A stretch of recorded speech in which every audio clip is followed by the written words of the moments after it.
Buenas tardes, ¿estamos listos? Señorita Valle.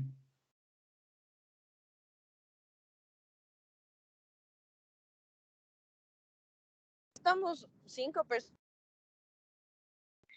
¿Qué pasa? Ya no están asistiendo a clases, verán que estoy poniéndoles yo.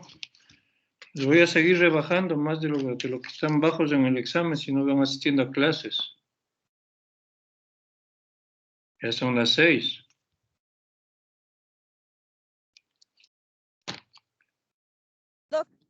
Sí.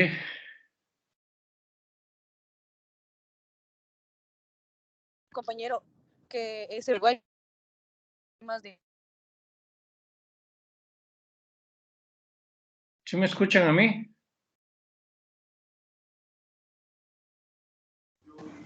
Sí, Doc. Ahorita estamos 5, Doc. Bueno, voy a comenzar y, igual que la vez pasada, al final de la clase, a ver si están conectados todos y les voy a tomar lista. Bueno, la clase anterior, como continuamos con este capítulo, pues terminamos la clase viendo parte de lo que es el HPV como patología y dentro de lo que es el embarazo. Hay que tomar en cuenta que mujeres embarazadas que tienen HPV no lo transmiten al feto, o sea, no hay transmisión vertical, diríamos, del HPV hacia el feto, ¿no? Listo, Doc. Pero la madre que tiene verrugas genitales visibles o incluso no verrugas genitales, o sea, no visibles, que me refiero, porque pueden haber, aunque sea pequeñas, pero estar hacia adentro del canal vaginal, puede transmitir la infección durante el parto.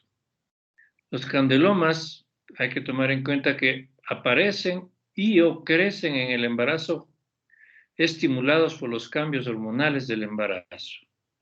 El recién nacido, ¿cómo se infecta? La boca y la faringe, pero al nacer, al pasar por el canal de parto, por eso es que hay una gran tendencia a que la terminación del embarazo debe ser por vía alta, o sea, por cesárea en casos confirmados de HPV y o sospechosos. Aunque muchas veces no se sospecha si es que hay lesiones internas en vagina, ¿no? Solamente llegamos a darnos cuenta cuando el recién nacido está infectado, ¿no? La boca, la faringe. Pero por lo general, pues, si hay confirmación o sospecha de HPV, en lo posible la terminación del embarazo es por vía alta. Sabemos que hay vacuna contra el HPV, en especial contra algunos tipos de HPV. Generalmente o más que nada contra los que provocan las verrugas, ¿sí? Y los oncogénicos, que les dije yo, entre los principales son el 16 y el 18. Hay 2 tipos de vacuna actualmente en el mercado, ¿no? Entonces, hay vacuna contra algunos tipos de HPV. En cuanto al tratamiento, pues un poquito más de las vacunas, quizás podríamos decir que está recomendado vacunar a niñas e inclusive niños desde los 12 años de edad, pensando en el inicio temprano de actividad sexual. Son 2 dosis de las vacunas para el HPV, una al inicio y otra de la una marca es a los 3 meses y de la otra marca es a los 6 meses, la vacuna contra el HPV, ¿no? Bien, en cuanto al tratamiento, las lesiones extensas se puede utilizar el ácido o tricloroacético al 50 o 80%, en especial las últimas 4 semanas desde la semana 36. Esto se aplica localmente en las verrugas, ¿no? Una torundita pequeña, se toma el ácido tricloroacético y se aplica eso, va prácticamente a fulgurar, entiéndase, quemar las verrugas. Pero hay que procurar siempre aplicarlo en la verruga, porque como es ácido, puede quemar, arder, picar, ¿sí? Alrededor. O sea, si es que el ácido se riega alrededor, podría quemar la piel sana, inclusive. Entonces hay que hacerlo con mucho cuidado. También se utiliza la electrocoagulación o la crioterapia o el láser. Y estos deben usarse en especial, pues, antes de la semana 32, justamente para evitar la necrosis posterior de esos tejidos que puede durar entre 4 a 6 semanas y puede dificultar cuestiones relacionadas con el parto, ¿sí? Las lesiones más grandes pueden extirparse después del primer trimestre y en ocasiones, como veíamos la foto de la clase anterior, se puede hacer y se debe hacer en esos casos, pues, extirpación quirúrgica. Una vez que se ha descartado el CA, ¿sí? Lo recomendado está observar hasta el final del embarazo y tratamiento postparto. ¿Cómo descartamos el CA? Va viendo el serotipo de HPV con pruebas de inmunofluorescencia y de ADN, como veíamos la vez pasada en el diagnóstico. Otra de las ITS que puede presentarse, pues, es el herpes y también puede presentarse durante el embarazo. Esta infección, la infección genital, también puede ser asintomática o producir úlceras genitales dolorosas, al contrario de las del condiloma, que son verrugas que no son solo que sean demasiado grandes para que sean dolorosas. En este caso son úlceras genitales dolorosas inflamatorias superficiales producidas por el herpes, principalmente el tipo 1 o 2 son los que producen las úlceras de herpes en la zona genital. Perinatalmente son más importantes las infecciones genitales causadas por herpes 2 que pueden dar el contagio recién nacido. En el embarazo se han descrito un cuadro, pues, de infección sistémica que inclusive puede llegar a una mortalidad de un 50%, o sea, cuando hay infección sistémica causada por el herpes genital, ¿sí? O sea, en otras palabras, agravándose el herpes, ¿sí? Pero afortunadamente es raro, diríamos aquí más bien muy raro, pero si se presenta en un 50%, se ha visto casos de muerte. La mayoría de infecciones en el embarazo son recurrentes, ¿sí?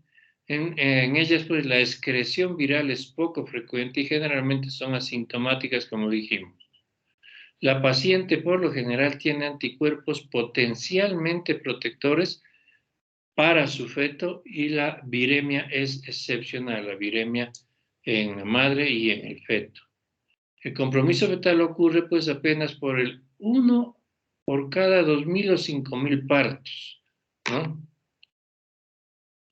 El recién nacido puede adquirir la infección intrauterina, o sea, transplacentaria, intraparto, el 85% de veces más la infección por herpes es intraparto o postnatal.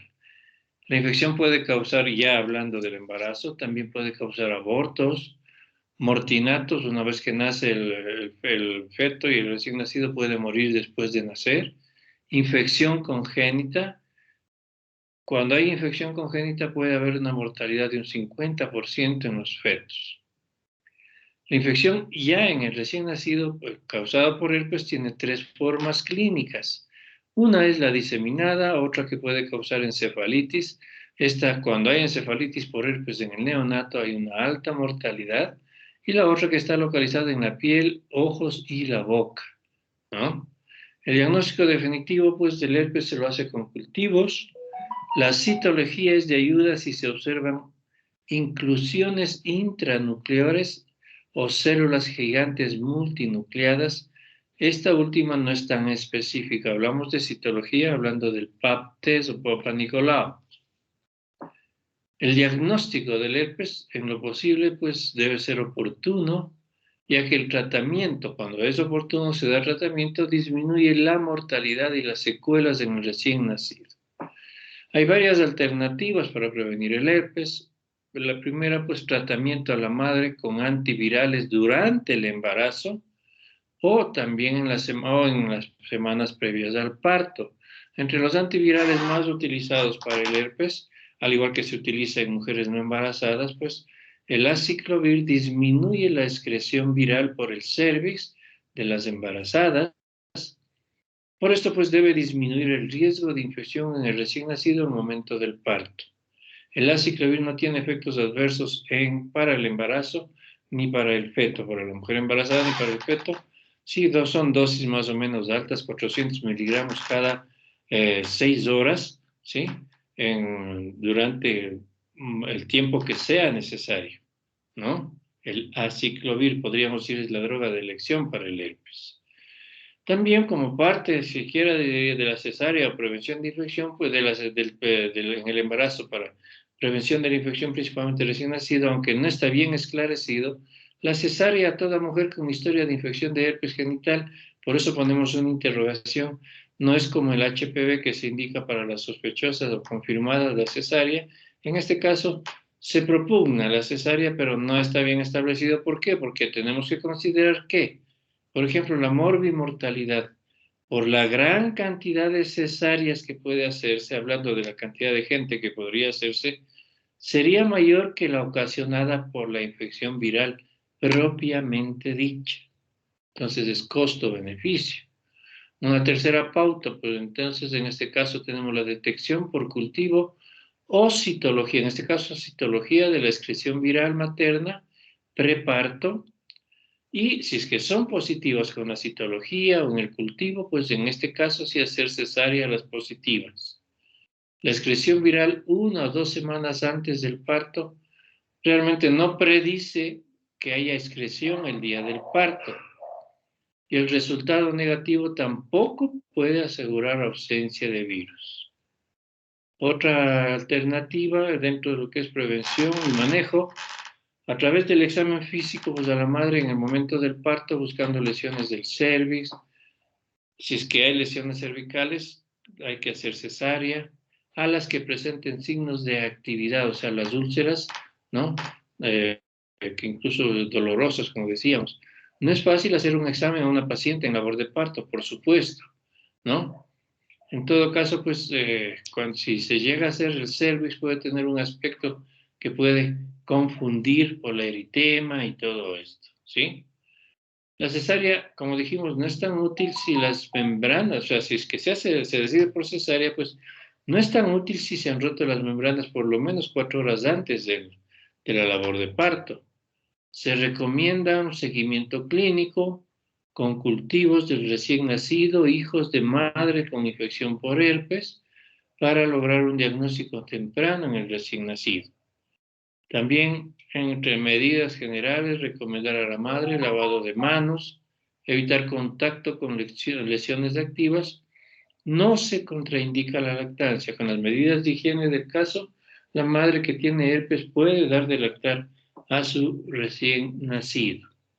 Bueno, eso en cuanto al herpes. Aunque esto no es una infección de transmisión sexual, pero la he incluido aquí por su situación de infección geniturinaria, diríamos, durante el embarazo, ¿no? Que es muy frecuente la infección del tracto urinario o infección de las vías urinarias en el embarazo. Esta infección es la existencia o corresponde a la existencia de gérmenes patógenos en la orina porque puede haber infección de vejiga o renal.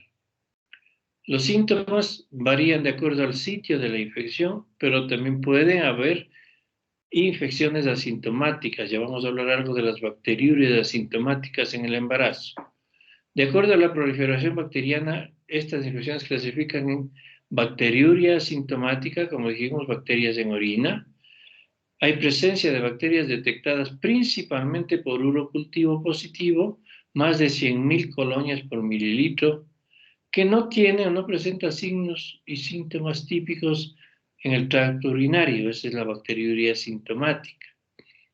Podemos tener cistitis, afección o infección de la vejiga, infección bacteriana del tracto urinario bajo, que se acompaña de urgencia para miccionar, mayor frecuencia, disuria, poliuria, hematuria, ¿sí? En ocasiones de hematuria, sin evidencia de afección sistémica. O sea, ¿qué quiere decir? Afección sistémica, más que nada la verificamos con un malestar general, con fiebre más de 38 grados centígrados, etcétera. Esto en la cistitis generalmente no se presenta. Y la pielonefritis por enfermedad renal ya es infección de la vía excretora y urinaria alta, así como del parénquima renal de uno o los dos riñones, que ya se acompaña de fiebre, escalofríos, ya afectación general, malestar general, dolor costo-vertebral, puño percusión dolorosa, en ocasiones náuseas, vómitos y deshidratación. Es un cuadro más grave que los anteriores cuando hablamos de la pielonefritis. La pielonefritis realmente es para hospitalización. En cuanto a la bacteriuria asintomática, es necesario pues, que en los controles prenatales el tamizaje de infecciones de vías urinarias, ¿sí? Porque la mayoría de mujeres pueden estar asintomáticas. Entonces, es parte de los exámenes básicos, como ustedes saben, los exámenes de orina, elemental y microscópico, ¿no? Inclusive, como decíamos alguna vez, al hacer exámenes con tirilla en las consultas, podemos detectar presencia de bacterias en cruces o de nitritos, y ya podemos hablar de infecciones de vías urinarias. La detección con elemental y microscópico de orina, en este caso se puede presentar leucocituria, nitritos y bacterias, que también podemos detectarlo con un examen en tirilla bien hecho también, ¿no? Tiene una sensibilidad entre un 50 al 92%, fíjese el EMO. La sensibilidad disminuye ante la presencia de leucorrea, o sea, puede haber confusión en la presencia de leucorrea, o sea, la de sensibilidad del hemo, porque está contaminado, ¿no? Se debe realizar tamizaje con urocultivo, eso sí, para diagnóstico definitivo y tratamiento oportuno en las embarazadas. La bacteriuria asintomática sin tratamiento puede progresar a pielonefritis. Es por eso que hay que tratar las bacteriurias asintomáticas. En un 20 a 40% de casos, fíjense, es bastante, puede llegar a pielonefritis. También la bacteriuria asintomática puede asociarse a ruptura de membranas, parto pretérmino y restricción de crecimiento intrauterino.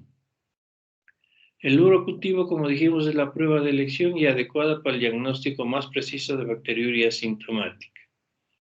Solicitado en la semana 12 a la 16, se puede detectar aproximadamente el 80% de pacientes con bacteriuria asintomática.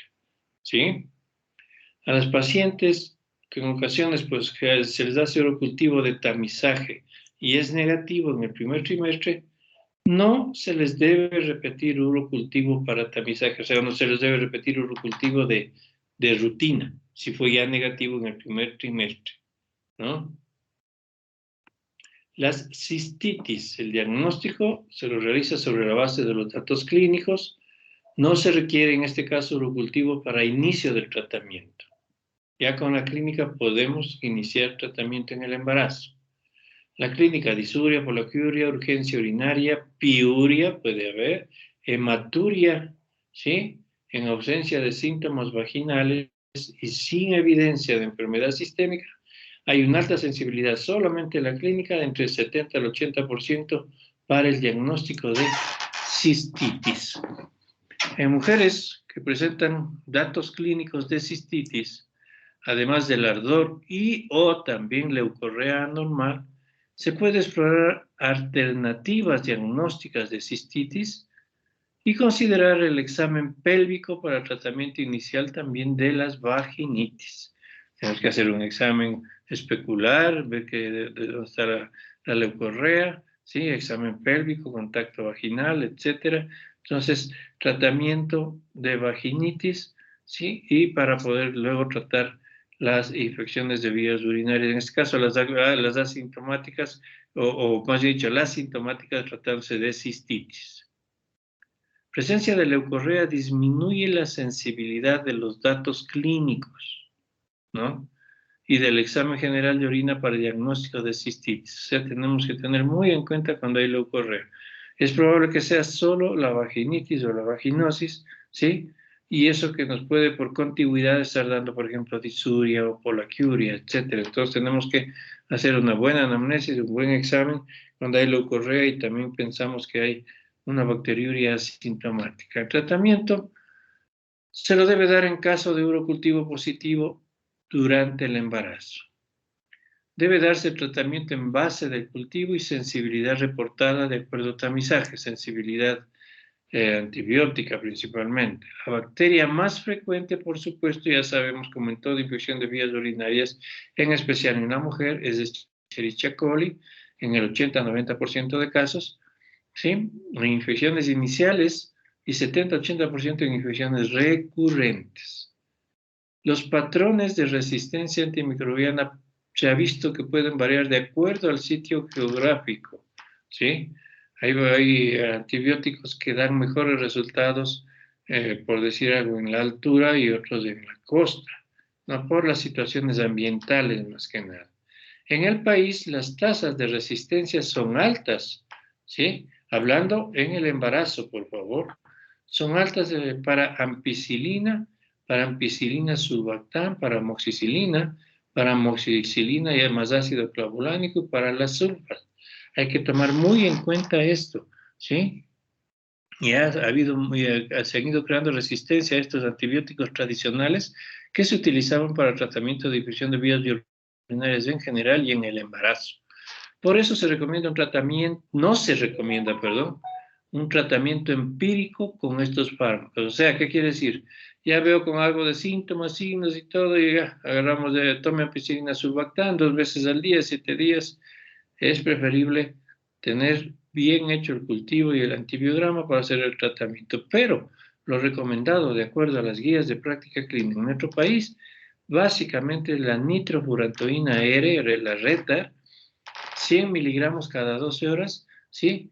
Pero no sobre las 37 semanas, ya que se ha visto que la nitrofurantoína puede provocar defectos en el cierre del conducto arterioso, al igual que el ibuprofeno, ¿no? Entonces, si es que es sobre las 37 semanas, podemos utilizar la siguiente que está más abajo. O también nitrofurantoína 50 a 100 miligramos cada 6 horas, igual no sobre las 37 semanas. Podemos utilizar la fosfomicina, 3 gramos vía oral dosis única o 500 miligramos cada 8 horas, ¿sí? Todos estos por un mínimo de 7 días, ¿no? También las cefalosporinas de segunda generación, 250 a 500 miligramos vía oral cada 6 horas, en este caso es la cefalexina. Lo que más tenemos a disposición realmente es la cefalexina y las nitrofurantoínas, ¿no? Para el tratamiento de ese tipo de problemas. En cuanto a la cistitis, pues, sí. Una pregunta, por ejemplo, en la bacteriuria recurrente, se supone que, bueno, se da la nitrofurantoína hasta el final del embarazo, pero como usted menciona, solo sería hasta las 37 semanas, ¿verdad? Sí, podemos cambiarnos de las cefalosporinas o la fosfomicina en esos casos. Ah, ya. Sí. Uh-huh. Las recomendaciones en la cistitis son iguales que para la bacteriuria sintomática durante el embarazo. El tratamiento debe iniciarse frente a paciente sintomática que tenga clínica de cistitis, luego de la toma de muestra para el hemo y urocultivo. Ya lo dijimos antes, podemos comenzar el tratamiento inclusive sin tener datos de laboratorio, pero ya con datos clínicos, ¿sí? Con los fármacos sugeridos para el país, los mismos que vimos anteriormente, ¿sí? Luego del tratamiento, realizar un urocultivo de control para corroborar que se eliminó la bacteriuria. Hay que hacer referencia inmediata al nivel superior si estamos en un nivel primario o secundario, si es que hay intolerancia o alergia a los fármacos, si hay respuestas inadecuadas al tratamiento, o si hay diagnóstico clínico de pielonefritis. Ya lo dije, la pielonefritis hay que hacerle, ¿cómo se llama? Pues hay que hospitalizar prácticamente, ¿no? Una pielonefritis. Complicaciones, digo, que también cuando hay complicaciones relacionadas con partos pretérmino o ruptura prematura de membranas, ¿no?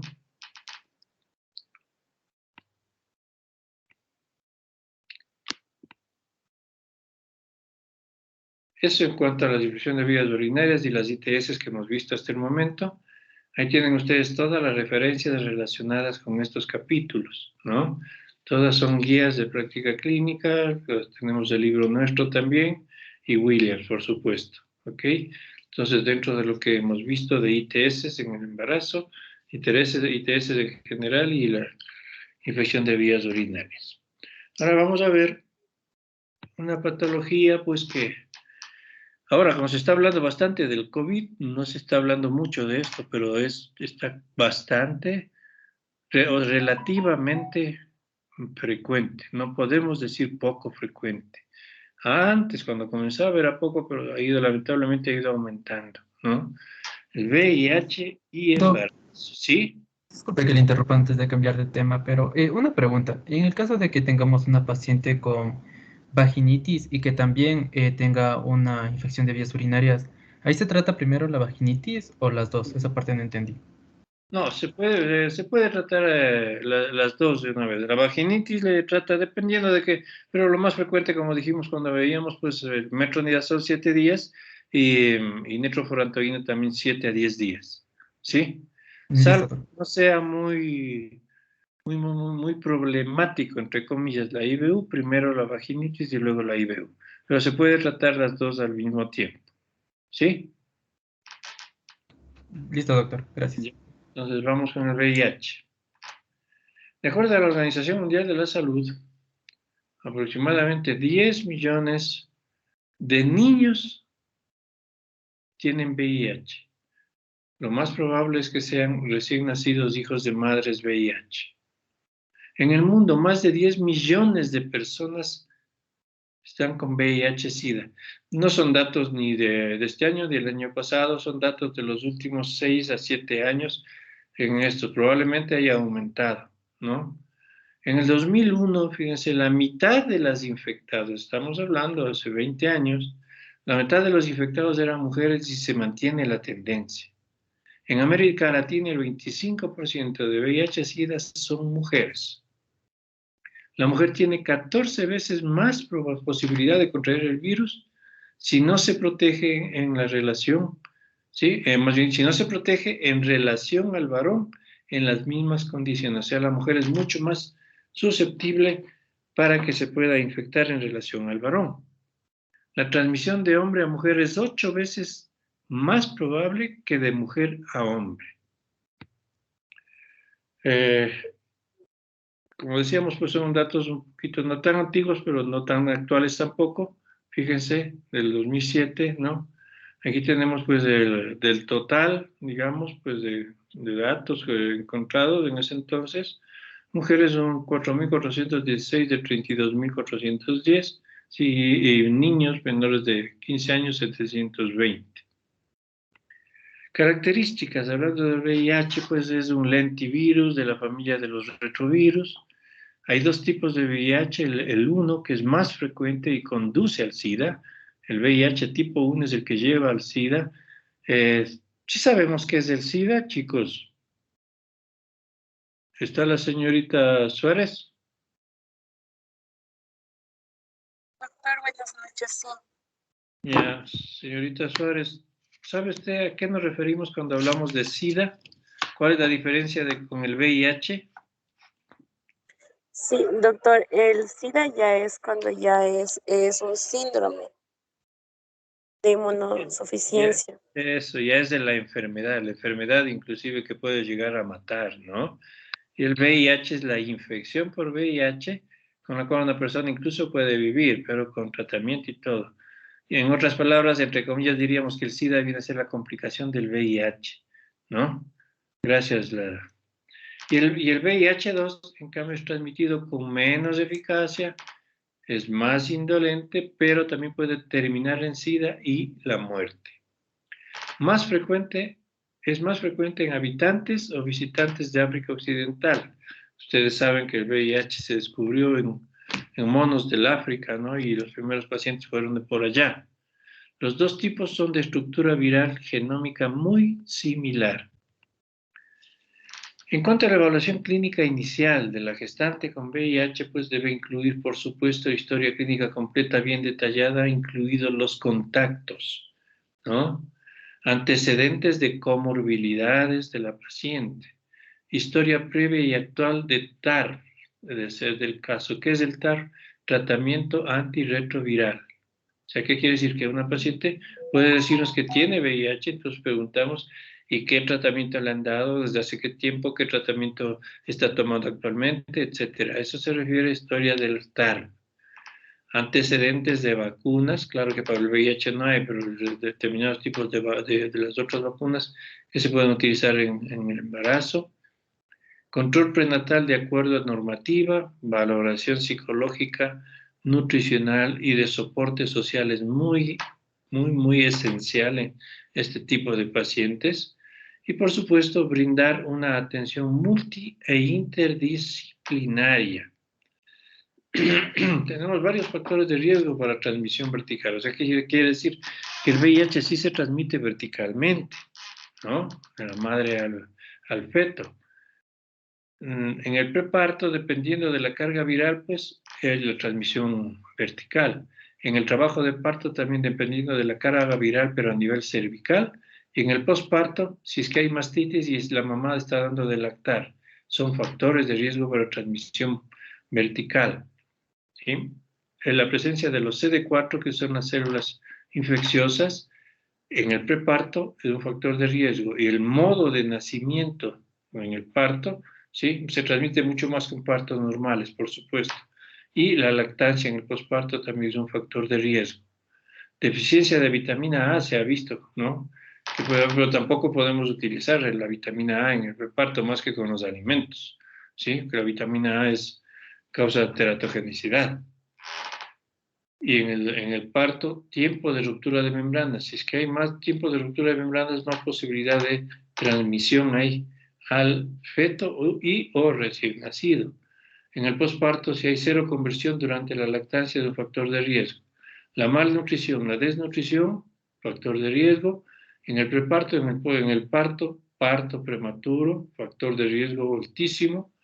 Tabaquismo en el preparto, uso de instrumentos o partos instrumentados como los forceps en el parto.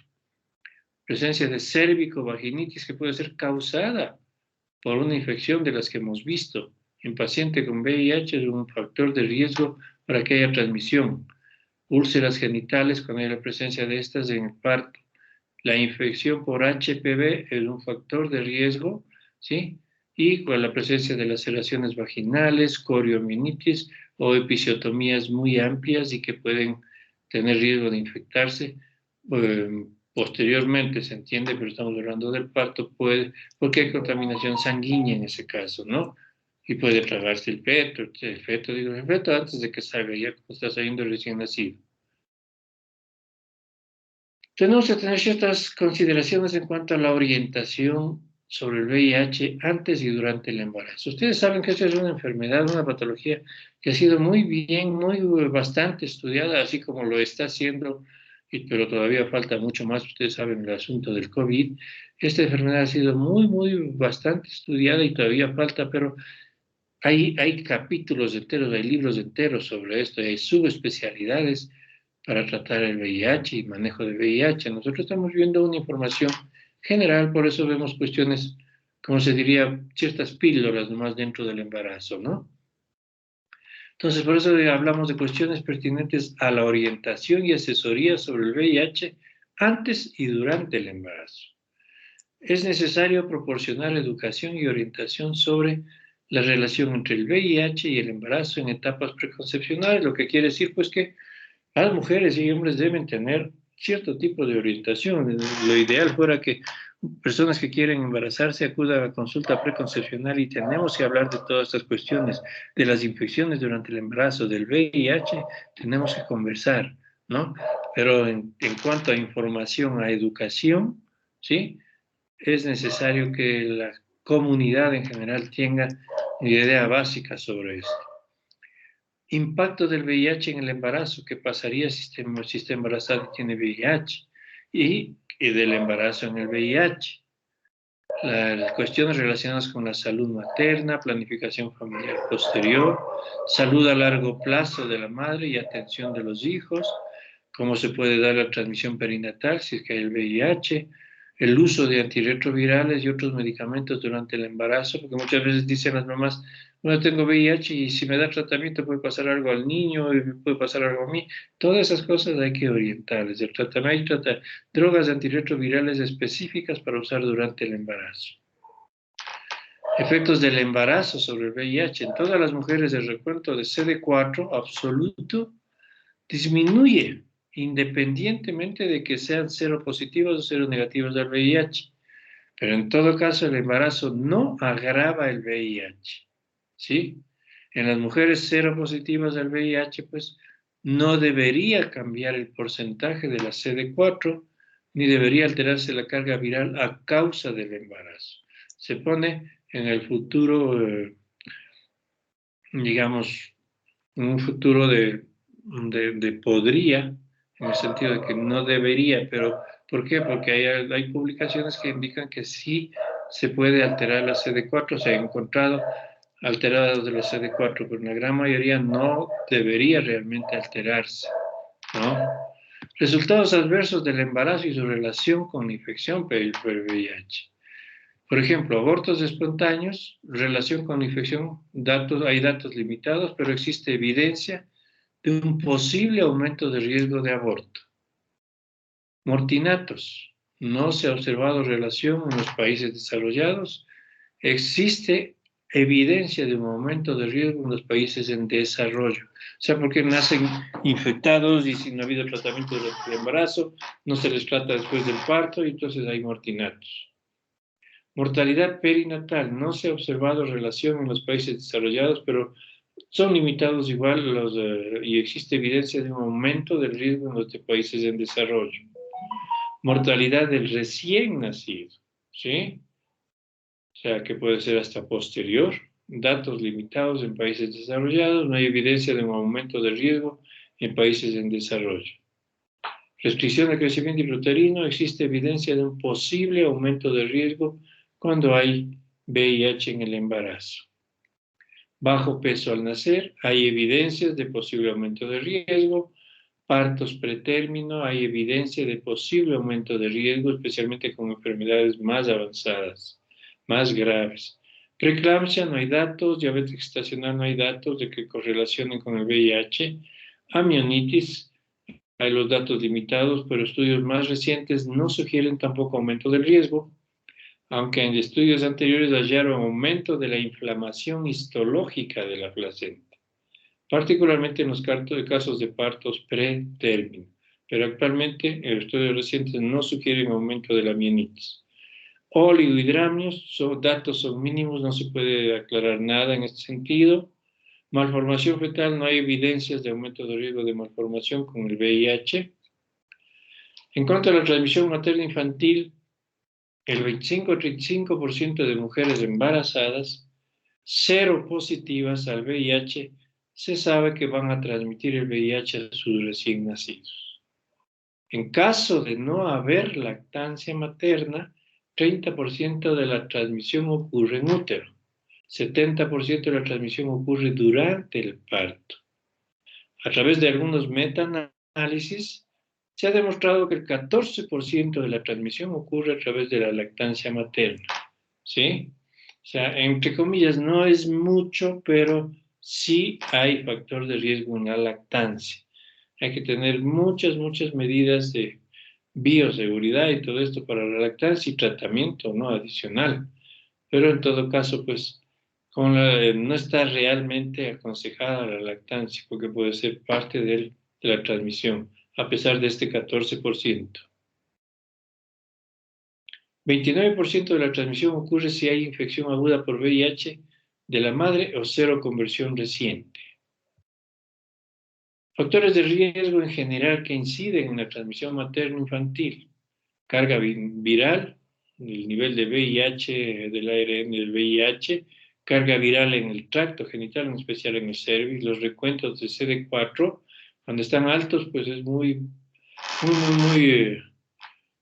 digamos, es positiva que va a haber la transmisión. La etapa clínica en la que se encuentra el VIH, relaciones sexuales sin protección con múltiples compañeros, ¿sí?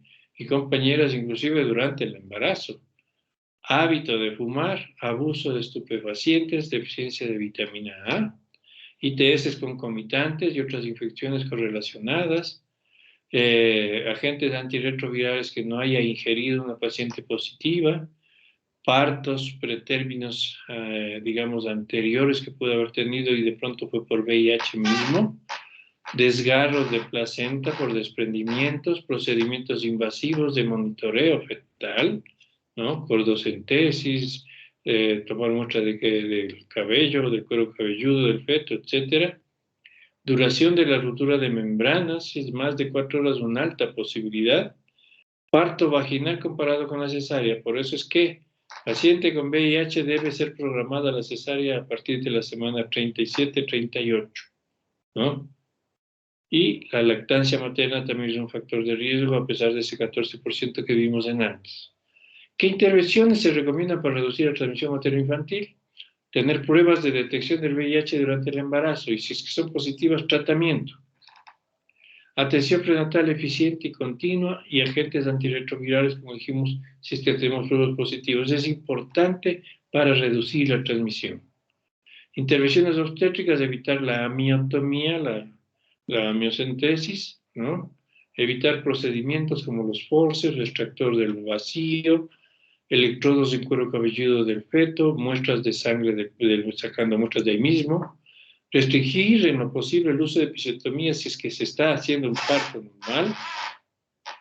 La cesárea es opcional, pero es una alternativa a la que se debe optar actualmente, ¿no?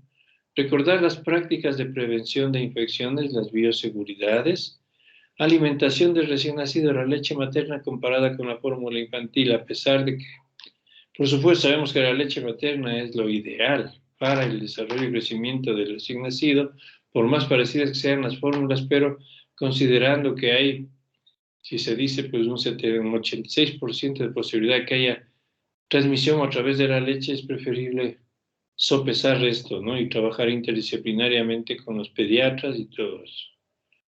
Pruebas de detección del VIH durante la gestación, ventajas, posible tratamiento para la madre, por supuesto, reducción de riesgo de transmisión materno-infantil, asuntos relacionados a la planificación familiar en el futuro, tenemos que ya prevenirlos, precauciones para evitar la mayor propagación. Si las pruebas son negativas, proporcionar orientación sobre prevención del VIH.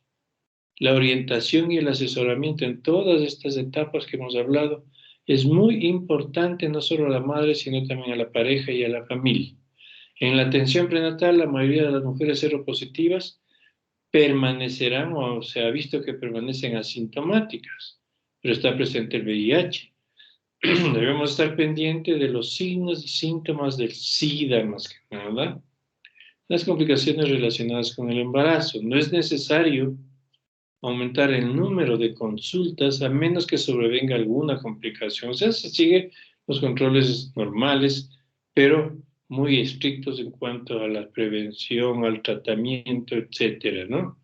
Administrar tratamiento para ITS si es que están presentes también y otras infecciones correlacionadas. Proporcionar orientación respecto a evitar la actividad sexual sin protección. Evitar procedimientos invasivos y la aversión cefálica externa, lo que quiere decir cambios de posición desde el exterior, cuando por ejemplo hay un pelviano, es un transverso. Si per se mismo esto es totalmente en lo posible, pues no está indicado, salvo que se haga una persona de experiencia y dentro de sala de operaciones. No se diga pues estando una paciente con VIH. Proporcionar agentes antirretrovirales si los hay disponibles, por lo general sí los hay en buena hora. Ofrecer orientación sobre la nutrición. Bueno, tenemos los más usados de los antirretrovirales en el embarazo. Han ido saliendo otros últimamente, pero diríamos los más generales que podemos comentarles con ustedes es la sidebudina, hay de curso largo y de curso corto, la nevirapina, la sidebudina y la lamivudina, ¿sí? Que es el 3-TC, es ZDB y 3-TC, sidebudina o lamivudina, ¿sí? En cuanto a regímenes, bueno, vamos a indicarles a manera de información. Ustedes saben que si es que tuviesen un caso de estos, esto es un caso para referencia al nivel especial, tercer nivel y a situación y hospital de especialidades.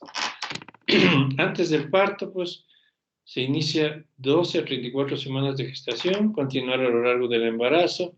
Un régimen, se llaman estos regímenes, tienen ciertos nombres, como este de aquí, sidebudina 5 veces al día, régimen alternativo aceptable, sidebudina 2 a 3 veces al día, dependiendo de la dosis. Intraparto, durante el trabajo de parto, sidebudina intravenosa, durante 1 hora, seguida de infusión intravenosa continua, hasta el momento del parto. Postparto, administración por vía oral, sidebudina, incluso el recién nacido, ¿sí? Hay gotas durante las primeras 6 semanas de vida, comenzando a las 8 a 12 horas después del nacimiento del posparto. Estamos hablando del tratamiento del recién nacido. La nevirapina, pues, en la madre intraparto, una dosis oral al inicio del trabajo de parto. El recién nacido posparto, una dosis oral a la edad de 48-72 horas. Si la madre recibió nevirapina, ¿sí? Menos de una hora antes del parto, pues la nevirapina oral será administrada al recién nacido lo más pronto posible. Luego del parto, en las 48-72 horas, estamos hablando del tratamiento del recién nacido. Algunos datos sobre la transmisión. La transmisión a las 6 semanas es un 12% cuando está tomando nevirapina, comparada con un 21% de sidebudina. O sea, quiere decir que puede haber más transmisión si está tomando sidebudina que si está tomando nevirapina. Hay una reducción del 47%, ¿no? Con un índice de confianza en 95%, ¿sí? Pero en todo caso, bueno, los dos se pueden utilizar, ¿sí? Con esto, tomando en cuenta estos porcentajes. Como decimos, son informaciones generales. Sidebudina y lamivudina, en intraparto, la madre puede orar al inicio del trabajo de parto, seguida de dosis oral, 3 horas antes del parto, más la amibudina al inicio del trabajo de parto, seguida de dosis oral cada 12 horas. El recién nacido posparto, sidebudina oral cada 12, más la amibudina oral cada 12 por 7 días. ¿Sí? En este caso, pues la transmisión es un 10% con estas dos antirretrovirales comparadas con un 17% con el placebo y una reducción del 38% de la transmisión. La sidebudina sola, bolos intravenosos, es otra alternativa, diríamos, de la sidebudina, seguida de infusión continua cada hora hasta el parto, vía oral cada 6 horas por 6 semanas al recién nacido, y los porcentajes relacionados a la transmisión en relación con la sidebudina con estos esquemas, ¿no?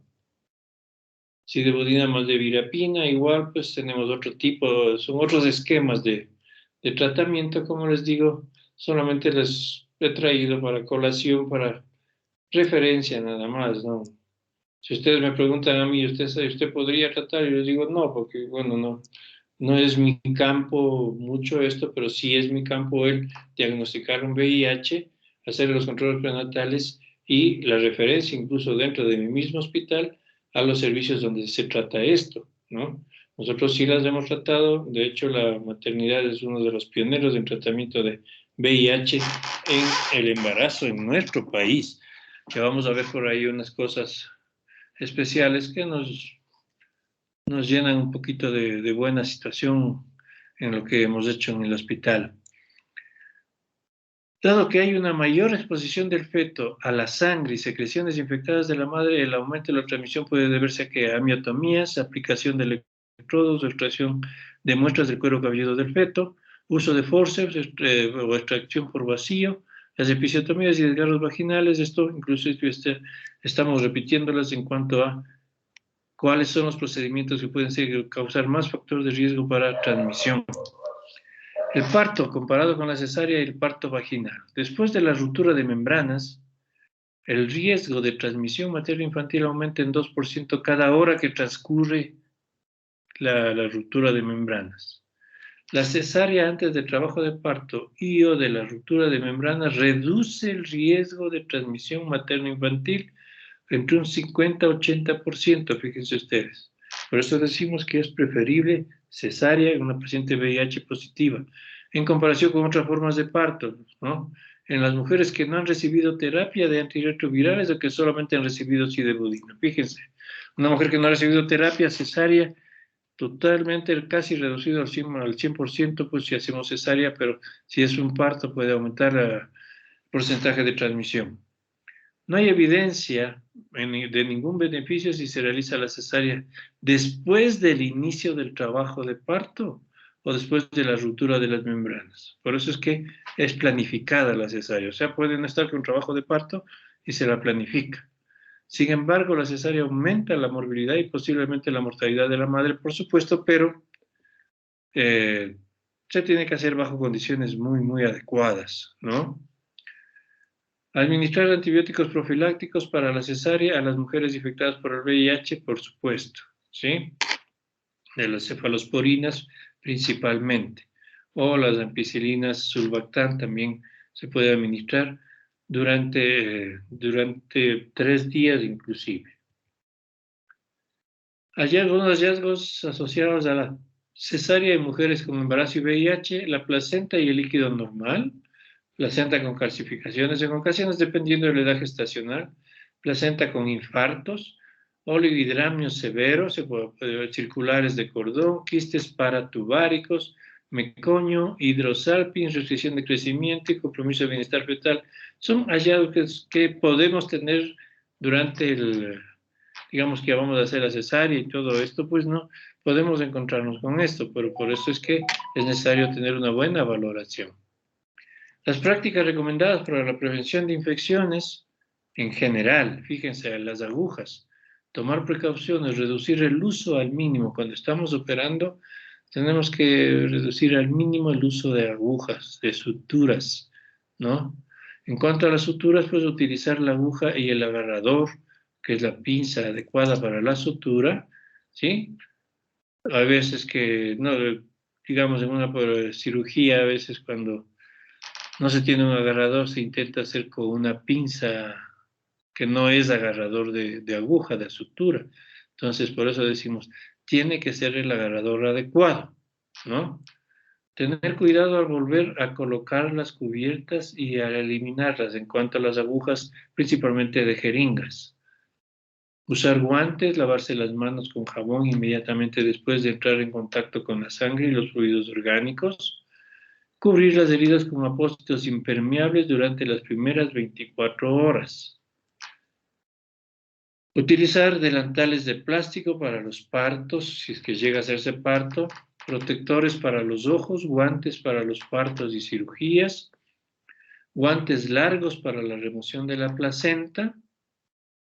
Eliminar la sangre, la placenta y los desechos en forma apropiada y segura. O sea, hay trajes especiales, más o menos como vemos a veces en las salas de cuidados intensivos, a los colegas que están tratando a los pacientes COVID, pero para las cirugías de VIH también tenemos delantales especiales, tenemos visores, tenemos lentes, doble guante, guantes largos, como decimos, para sacar la placenta, etcétera, ¿no?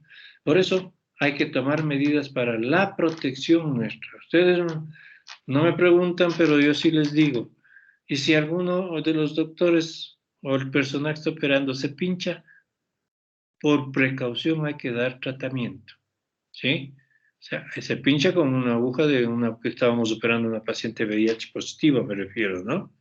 Por precaución se da tratamiento a la persona que recibió el pinchazo, que se cortó, que se topó, qué sé yo, con los fluidos de la paciente, principalmente mucosas propias de uno, ¿no? Los recién nacidos, bañar al recién nacido luego de que nace, lavarle especialmente la cara, evitar la hipotermia, administrar agentes antirretrovirales si los hay disponibles, o sea, los que vimos más o menos en esos esquemas, ¿sí? En cuanto a la lactancia, pues es una fuente de calor para el recién nacido, pues, pero si se la da en forma adecuada, aunque considerando el riesgo, por ejemplo. Pero si ustedes nos dicen, ¿está aconsejada la lactancia? Realmente no, ¿sí? La nutrición para el recién nacido ya es parte de nutricionistas y los neonatólogos. Protección contra otras infecciones, seguridad, pues, las aguas de las secreciones, de enfermedades diarreicas. O sea, ¿qué quiere decir? Esto para los recién nacidos, evitar enfermedades diarreicas, a veces agua sucia para el aseo, etcétera. Hay riesgo de transmisión de VIH, por supuesto, con la lactancia, anticoncepción para la madre y hay que ver el costo-beneficio, pero en todo caso, por ejemplo, si ustedes me dicen, por ejemplo, en el hospital, ahí a las mamás, a los recién nacidos de madres con VIH se les proporciona alimentación, no de fórmula, durante los 6 primeros meses de vida, gratis. Si la mujer es cero negativa al VIH o desconoce su situación respecto al VIH, promover la lactancia exclusiva durante 6 meses, ¿sí? Pero para eso tenemos que hacer realmente una prueba. Pero en este caso, pues tenemos que tener en cuenta esta indicación. Si es cero positivo al VIH y toma como opción usar la alimentación de reemplazo, orientarla sobre el uso seguro y apropiado de la fórmula láctea. Cero positivo al VIH y toma como opción la lactancia, promover la lactancia exclusiva durante 6 meses, aunque esto hay que sopesar mucho el asunto, ¿sí? Recomendaciones para personas con VIH que deseen planificar un embarazo. Hay personas que son VIH y quieren embarazarse. Entonces, consejería preconcepcional para evitar embarazos no deseados con finalidad de planificar la gestación con menores riesgos para la mujer, la pareja y el feto.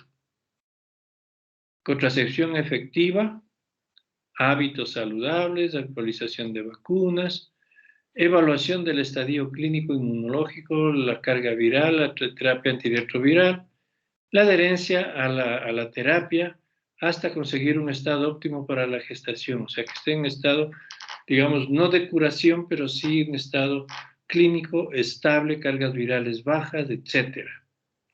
¿Sí? Valorar mucho el riesgo de la transmisión materno-infantil y el riesgo de la transmisión sexual. Todas aquellas mujeres que viven con VIH y que están planificando un embarazo deberían recibir terapia antirretroviral y tener una carga viral por debajo del límite de detección antes de la concepción. Hay que considerar las interacciones farmacológicas entre anticonceptivos y los antirretrovirales antes de iniciar una terapia con estos fármacos. Hay ciertos antirretrovirales que pueden disminuir su efectividad cuando se está con anticonceptivos combinados, por ejemplo. Por eso hay que tener muy en cuenta esto en las indicaciones de los medicamentos. Tomar en cuenta a la hora de valorar el deseo reproductivo, la disminución de la fertilidad que podrían o pueden tener mujeres y hombres infectados por VIH. ¿Qué quiere decir? Que aquellas personas VIH positivas, hay una moderada posibilidad de que tengan cuestiones de problemas para la fertilidad, ¿no? Hay que ofrecer medidas de anticoncepción que aseguren una doble protección, tanto para evitar gestaciones no deseadas como para la transmisión de VIH u otras ITS. El doble método en este caso, con los de barrera. Como les decía, en el hospital se tiene bastante experiencia, fuimos de los primeros que comenzamos a tratar pacientes en el Ecuador y se tiene bastante experiencia en el servicio de patología obstétrica. Entonces se tiene protocolos de tratamiento, ¿no? Los cuales se van actualizando cada vez, como les digo. Entonces, por ejemplo, fíjense ahí en una terapia triple, sidebudina más la amibudina, ¿sí? Es la nevirapina, el 3TC, acuérdense. Esto en conjunto se llama el convivir. La amibudina, sidebudina y niverapina, ¿sí? Es el 3TC. Cada 12 horas. Lopinavir, 200 miligramos, ritonavir, 50 miligramos. Este es el Caletra, cada 12 horas. Cualquiera de las dos se las utiliza dentro de la experiencia nuestra, pero es basado en la evidencia, por supuesto. Esto a partir del tercer trimestre del embarazo, cada 8 horas. No me van a decir cuántos días. A partir del tercer trimestre, cada 8 horas hasta que termine. Previo a cesárea, sidebudina, 2 miligramos por kilo en la primera hora, 1 miligramo kilo en la segunda hora, 1 miligramo kilo en la tercera hora. O nevirapina, 200 miligramos 2 horas antes de la cesárea. Esquema 2, mujer con VIH positiva que está recibiendo medicación y decide embarazarse. Fíjense. Sidebudina más la nevirapina más efavirenz, ¿no? Aunque el efavirenz es un teragetógeno y realmente este debe suspenderse ya en el embarazo. Entonces, en lugar del efavirenz es la sidebudina más el Caletra. ¿Ok?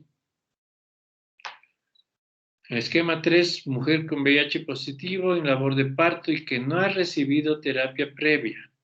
Nevirapina, sidebudina más la amibudina, las dosis adecuadas que se indicó hace un rato. Entonces, como les digo, pues se tiene una relativa experiencia, es preferible tratar, seguir las recomendaciones, las orientaciones para las mujeres, para las parejas, para la familia, para no llegar pues a convivir en estos sitios, ¿no es cierto? La mamá, el recién nacido, etcétera, y como les digo, pues hay bastantes, son de los primeros niños, hijos de madres VIH positivos que nacieron en el hospital. Esta es una niña, claro que son fotos de hace algunos años, ¿no? Se nos ve un poco más jóvenes a nosotros, ¿sí? Pero prácticamente esta fue la primera niña, hija de madre VIH positiva que nació en el hospital, ¿sí? Esta es otra niña ya más mayorcita, ¿sí? Más bien dicho, perdón, es la misma niña, pero ya más de mayor edad. Fíjense, ya en etapa prácticamente preescolar o escolar, creo. Sí, este es otro niño, igualmente hijo de madre VIH positiva. Otro niño, esa es la mamá, este era un adolescente, ¿no? Con su niño, adolescente VIH positiva, y el niño lo tenemos aquí. Ella era una trabajadora social. Como decimos, pues la cuestión multidisciplinaria es muy importante, trabajo social, psicología, médicos, enfermería, y todos, ¿no? Para ese tipo de pacientes. Esta es una madre indígena, adolescente también, un niño VIH positivo. La madre VIH positiva, perdón, y los niños que hemos visto aquí fueron VIH negativos, pero se les dio el tratamiento, ¿sí?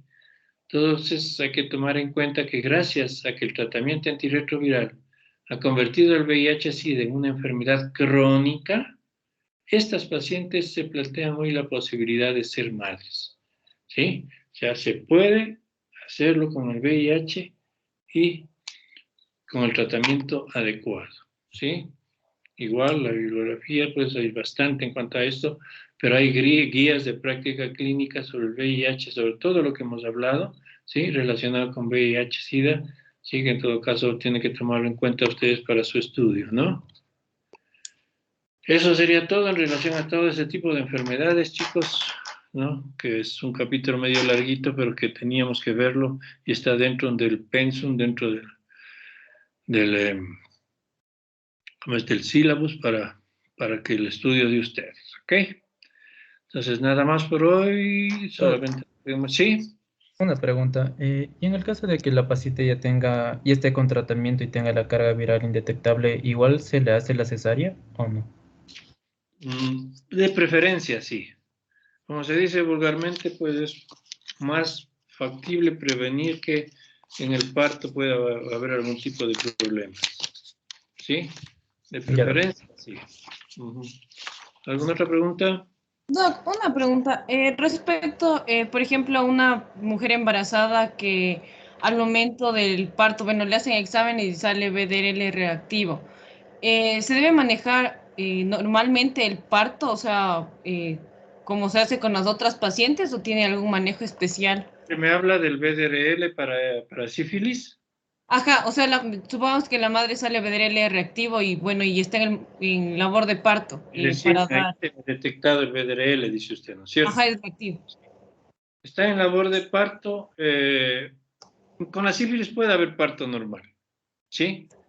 Y se da tratamiento a la madre y al recién nacido, directamente, ¿sí? Si es que Ya. hay esas circunstancias. Y podría haber algún riesgo que durante el parto la persona que atienda el parto pueda llegar a contagiarse. La sífilis no. O sea, Realmente la sífilis es más netamente sexual, ¿sí? mm, o sea, porque obviamente igual para atender el parto es con todas las medidas de esterilización y eso. Todo eso. Entonces, pero digamos que en la mala suerte De que sea digamos, del interno, digamos, no se puso bien el guante o se le rompió el guante y pudo topar como que, digamos, la sangre o al momento ese de problema. recibir al Sí, feto, perdón, al recién nacido, secreciones, puede contagiarse. sí, las secreciones, los fluidos, salvo que haya solución de continuidad en la piel, ¿sí? Pero si tenemos la piel intacta, se rompió el guante y sigue la piel intacta, no hay problema. Por supuesto que habrá que hacer las medidas de higiene posteriores del caso, ¿no? Pero si se le rompió el guante, diga usted, tal vez porque por ahí cruzó una aguja o al ir a hacer la episiotomía, la punta de la tijera le topó y le rompió el guante, lo más seguro es que probablemente hay una solución de continuidad, ¿no? Entonces, sí, por prevención, el interno, como se dice, se le puede poner unos 2.400.000 de penicilina benzatínica, pero con solución de continuidad, ¿sí? Ah, o sea, solo si es que, digamos, en la mano tenía una herida, o sea, solo en ese caso. Claro. Ujú. Doc, y una pregunta, de igual manera, ¿se tiene que hacer el examen del FTA después del parto, tanto al niño como a la madre? ¿O ya, o no? Bueno, para comprobar, sí, pero realmente si ya tenemos un BDRL positivo, las aglutinaciones bastante altas, sobre 100, es más que seguro que tiene. O sea, el FTA más que nada es para un BDRL positivo cualitativo nada más, que nos dice positivo o negativo. Si me da positivo, le compruebo con el FTA. Pero si ya me da cuantificación de aglutinaciones, prácticamente está comprobado el asunto. ¿Sí? Y Doc, por ejemplo, bueno, al niño también se le tendría que tratar en el caso de que sale positivo también, ¿verdad? Ujú. También hay que tratarlo. Eh, y, y tuviera algún problema más adelante o se diría que la sífilis, o sea, ya es tratada, o sea, es curada, o sea, ya no tiene más El residuos, como, tratamiento y hay que valorar y observar principalmente en cuestiones de tipo neurológico. De eso ya realmente se encargan los neonatólogos en el recién nacido, ¿no? Del tratamiento y la evolución es neonatología en el recién nacido. Nosotros nos encargamos de la mamá. Doc, ¿y de qué depende que el recién nacido salga o no afectado? O sea, depende del momento en el que se contagió la madre para contagiar al hijo. Seguramente cuando veíamos sífilis, veíamos que la generalidad de los casos la madre tiene una sífilis latente, ¿no? Entonces, si es que la madre, pues, ya venía con sífilis latente y se embarazó, probablemente haya mucho más afectación fetal porque ya está desde la embriogénesis, ¿sí? O sea, y en la parte segundo, tercer trimestre puede darle, ¿se acuerdan esa imagen que vimos del hidros fetal y todo eso? ¿No? Pero hay que dar tratamiento, o sea, por eso es el BDRL en control del embarazo. Si tenemos positivo, inmediatamente tratamiento, positivo con aglutinaciones elevadas.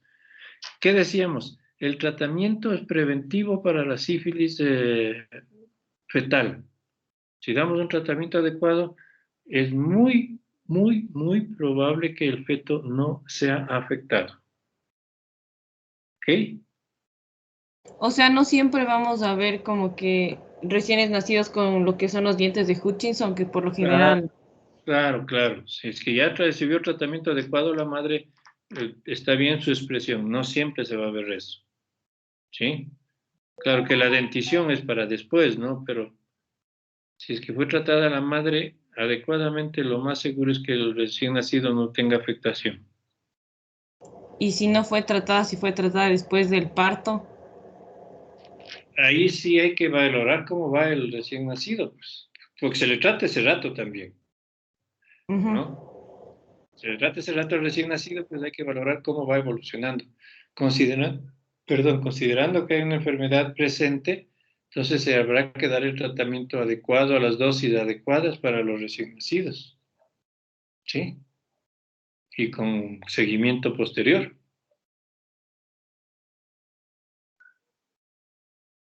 ¿Algo más?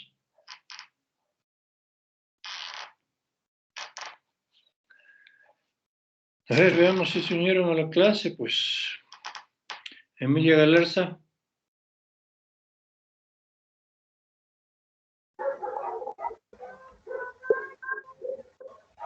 Emilia Galarza. No está, ¿no es cierto?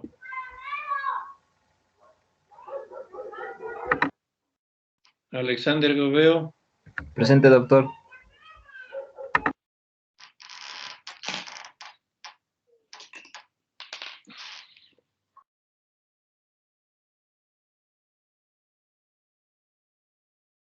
Santiago Guaigua. Presente, doctor. Michael Jahuaco. Presente, doctor.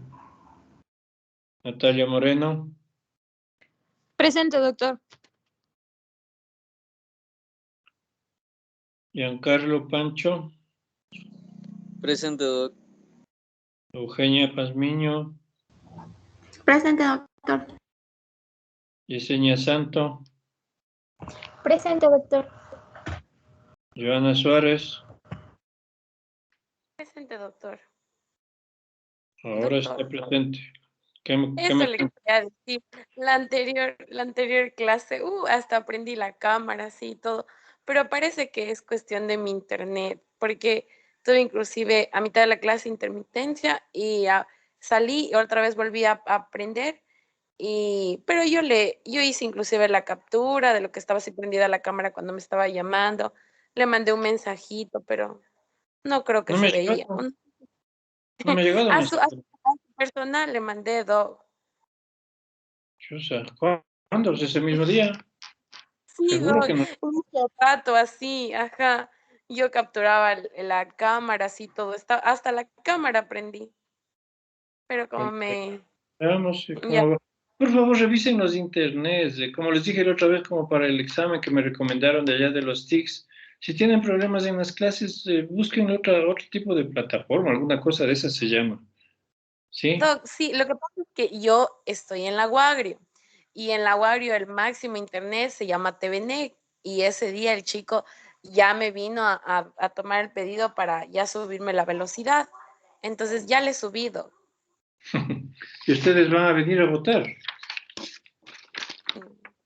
Doc, se supone que, bueno, este miércoles suspendieron las votaciones y pasaron para el 18, creo, si no me equivoco. Para el 11 están las votaciones.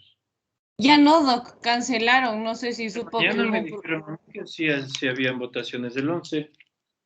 O bueno, no sé, Doc, no sé si es que es solo para los estudiantes, porque Parece que había hubo habido problemas en las listas de estudiantes, ¿no? sí, había habido un problema con la lista de estudiantes, entonces al menos lo que vi que la Federación de Estudiantes de la Central había dicho que se trasladaba las votaciones al 18, pero no sé si es también los de docentes igual esas fechas o solo estudiantes. Yo esta mañana que estuve por el hospital, digamos, en el hospital y fueron por ahí unos candidatos, dijeron que sí eran las elecciones del 11, no sé. Los Averiguarán bien capaz, también, y si Doc, saben algo avisarán. claro, pero tal vez sea, tal vez solo para los docentes, porque nosotros al menos estamos sin votaciones aún. Bueno, bueno. Bueno, nos vemos el viernes, chicos. Listo, Chao. Doc. Gracias. Gracias, Doc.